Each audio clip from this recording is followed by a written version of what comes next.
Effects of fasting and time-restricted eating on fat loss and health. Time-restricted eating is about restoring rhythm, not starvation. Fasting isn't new. Humans evolved spending long stretches without food, and our physiology still reflects that. What is new is eating from early morning until late at night, under artificial light, with constant glucose spikes. Time-restricted eating, TRE, is less about starvation and more about restoring rhythm.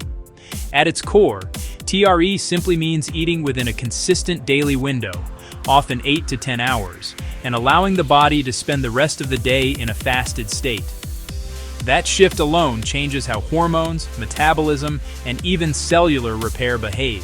One of the clearest explanations of this framework comes from Dr. Andrew Huberman, who emphasizes that the real benefits of fasting emerge not from extremes, but from alignment with circadian biology, sleep, and movement. Eating versus fasting, two very different biological states. When you eat, your body prioritizes growth and storage. Insulin rises, glucose is pushed into cells, and pathways like mTOR signal that nutrients are abundant. This is essential, but only part of the cycle. When you stop eating for long enough, the body switches to repair and efficiency. Insulin drops, fat oxidation increases, inflammation markers tend to fall, and cells begin recycling damaged components through autophagy. This isn't about calories alone. Two people can eat the same calories, but the one who compresses their eating window often shows better glucose control, improved lipid profiles, and easier fat loss because hormones respond to timing as much as quantity. Why timing? Matters more than most people think. Your organs run on clocks. The liver, gut, pancreas, and even fat tissue follow circadian gene rhythms that expect food during daylight hours. Late-night eating sends mixed signals, impairing glucose tolerance and fat metabolism. That's why eating earlier in the day without necessarily skipping calories often improves metabolic health. Even shifting your final meal a few hours earlier can improve insulin sensitivity, support better sleep, reduce nighttime reflux and inflammation. A simple but underrated tool is extending your sleep-related fast. Finishing dinner earlier and delaying breakfast slightly the next day naturally creates a longer fast without added stress. Choosing the right eating window, not the trendiest one. An 8-hour feeding window is a common starting point, but it's not mandatory. Many people thrive on 9 to 10 hours, especially if training hard or building muscle. The key is regularity. Eating at roughly the same times each day trains your metabolism to anticipate fuel and improves digestion and hormone signaling. If muscle gain is a goal, TRE still works, but protein intake, training timing, and total calories must remain adequate. TRE should support performance, not sabotage it. How to transition without crashing your energy. The hardest part of fasting isn't fat loss. It's the transition. Early hunger often reflects delayed glucose clearance, not true energy deficit. One of the most effective tools here is the after-meal walk.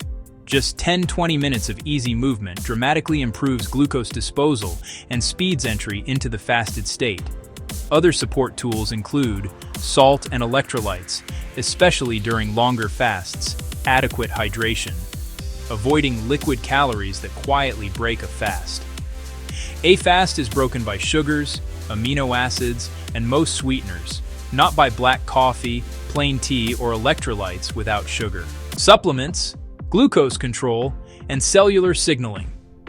Some people experiment with compounds like berberine or metformin to blunt post-meal glucose spikes. These influence insulin sensitivity and energy signaling, but they're tools, not substitutes for lifestyle alignment. Fasting naturally shifts the balance away from constant cell growth, mTOR activation, toward repair and resilience. That's one reason fasting appears to benefit long-term metabolic and organ health. Your gut microbiome also adapts during fasting periods, often improving diversity and reducing inflammatory signaling when eating windows become consistent. Individualization is the real secret. There is no perfect fasting schedule. Your ideal window depends on sleep timing, training schedule, work demands, social life. The best plan is the one you can repeat without friction. If fasting isolates you socially or wrecks your training, it will fail long-term. A good rule of thumb: start with a 12-hour overnight fast, progress toward 8 to 10 hours, if it feels sustainable. Keep meals earlier rather than later when possible. Use movement, not willpower, to manage hunger.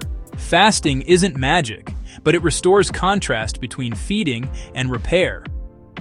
Time-restricted eating improves fat loss, metabolic health, circadian alignment, and energy without obsession or deprivation.